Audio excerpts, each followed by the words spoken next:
आज हम बात करने वाले हैं एटमा टेस्ट के बारे में। क्या होता है एटमा टेस्ट, क्या है एलिजिबिलिटी क्राइटेरिया, साथ ही साथ सिलेक्शन का प्रोसेस क्या है, इन सभी चीजों पे हम आज आपसे बात करने वाले हैं। सबसे पहले जानते हैं एटमा के बारे में। तो ध्यान रखिएगा, ऑल इंडिया की अगर मैं बात करूं तो ऑल इंडिया लेवल पे एटमा को कंडक्ट किया जाता है। डिफरेंट टॉप इंस्टीट्यूशन में इसके स्कोर कार्ड वैलिड होते हैं।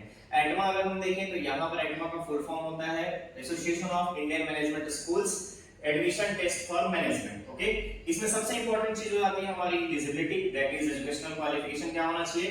तो जिन कैंडिडेट्स का 50% से एबव आपका स्कोर है, यानी कि आपका फाइनल मार्क्स 50% से एबव है, तो आप एलिजिबल हैं इस टेस्ट के लिए। ध्यान रखिएगा, इसमें कोई भी एज लिमिटेशन नहीं दिया गया है। साथ ही साथ कैटेगरी वाइज यहाँ पर आपका थोड़ा सा रिलैक्सेशन दिया गया है एससी एसटी कैटेगरी के स्टूडेंट्स को, जिसमें 45% का क्राइटेरिया रखा गया है ग्रेजुएशन में मार्क्स का। ओके, नेक्स्ट हम आते हैं सिलेक्शन प्रोसेस पे। तो ध्यान रखेंगे आप, सिलेक्शन प्रोसेस जो होता है कंप्यूटर बेस्ड टेस्ट के आधार पर होगा, जिसमें आपके 3 सेक्शंस होंगे, लॉजिकल रीजनिंग, वर्बल एबिलिटी और आपका क्वांटिटेटिव टेक्निक्स का या क्वांटिटेटिव स्किल्स आप बोल सकते हो। इन सभी तीनों सेक्शंस के दो सब सेक्शंस होंगे और उन सभी दो सब सेक्शंस में आपके 30 मार्क्स के क्वेश्चंस रहेंगे।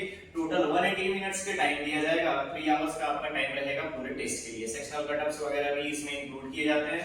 साथ ही साथ अगर मैं बात करूं इसके स्कोर कार्ड की, तो एटमा का score card top institution like Jaipuria institute हो गया, इसके अलावा एमबीआई गुड़गांव हो गया, इसके अलावा आईसीएफआई, इन सभी बड़े इंस्टीट्यूशंस में एटमा के स्कोर्स को वैलिड माना जाता है और वैलिडिटी दी जाती है। स्कोर करने के लिए आपका अगेन कैट पैटर्न पे परसेंटाइल डिसाइड किया जाता है और उस परसेंटाइल के बेसिस पे आपको अलग-अलग इंस्टीट्यूशंस में एडमिशन मिलता है।